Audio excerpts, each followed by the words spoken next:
100 miles east of Fort Clark, Zeb Cates sat beside his fire, drinking coffee, mulling over why he was camped on this creek in the middle of nowhere. He was 45 years old and a veteran of the big war.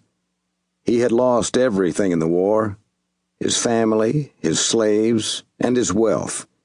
He lost his family's plantation to the carpetbaggers who came after the war, claiming everything under the new Reconstruction government. He had friends and relatives killed during the war and some after the war. 2 of them who were killed after the war were why he was where he was now.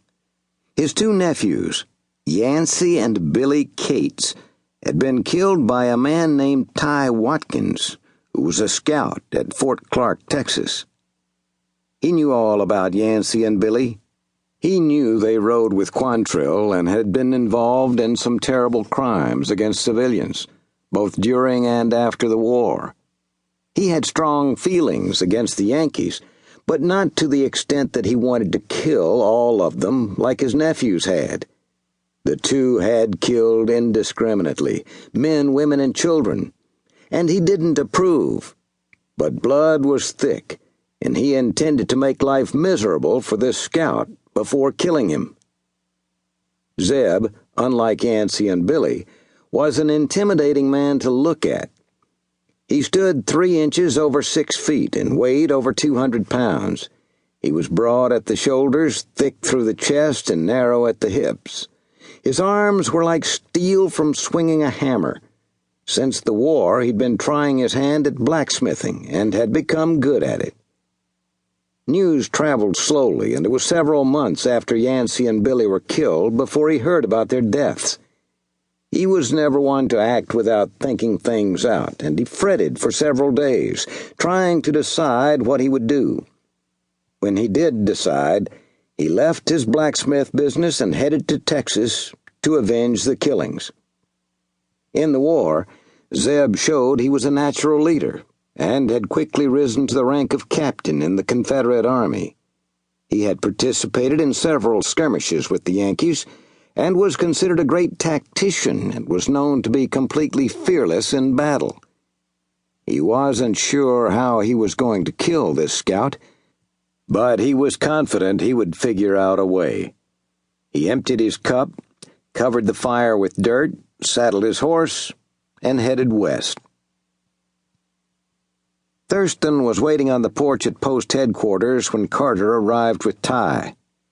"What's the problem, Major?" "I hate the timing of this, Tye, with the new babies, but I just spoke with 2 men who were badly wounded. Their group was attacked by an Apache." "An Apache?" Thurston nodded. "That's what they said. 1 Apache." "How many men were with them?" 4. They were killed over a 2-day period. Seems this Apache stalked them and killed them one at a time." "Where did all this take place?" "They're at the hospital. Let's go see them, and you can ask what you want." Less than 5 minutes later, they were with the 2 men whose wounds were being treated by the post surgeon.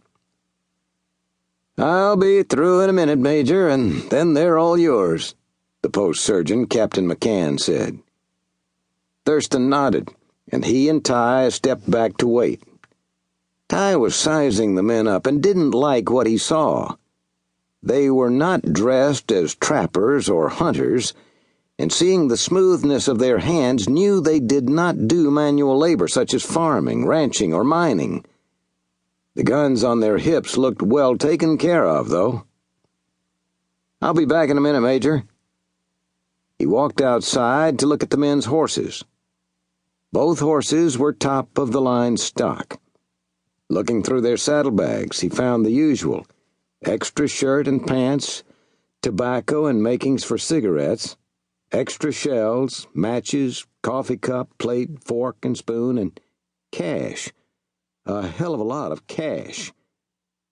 After placing everything back, he went inside where the Major waited. He had more questions now than he had a few minutes ago.